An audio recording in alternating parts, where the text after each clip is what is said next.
La précarité énergétique, moi je dirais que c'est une spirale. C'est le résultat avant tout d'une situation de précarité de nos clients.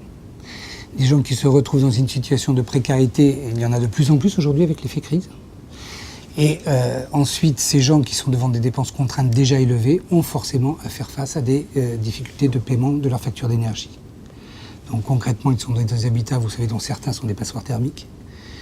Et donc, une passoire thermique, un coût de l'énergie qui est à la hausse et des gens qui ont des revenus très limités, ça conduit à une situation de précarité énergétique. Aujourd'hui, vous avez autour de vous des gens qui sont dans une situation modeste ou très modeste, mais ce sont des gens qui sont dans votre voisinage, dans votre famille, et qui, parce qu'ils auront un accident de la vie, vont se retrouver dans une situation de difficulté. Et si on n'intervient pas rapidement, ce sont des gens qui risquent d'être durablement dans la précarité énergétique.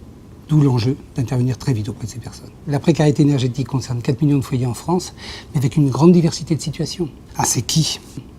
Nous avons des gens qui sont dans des statuts familiaux très différents.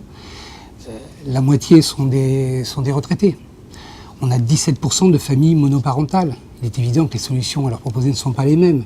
Mais vous avez aussi 50% de gens qui vivent dans le rural. Et quand je vis dans le rural, ça veut dire que je suis plutôt chauffé au fioul.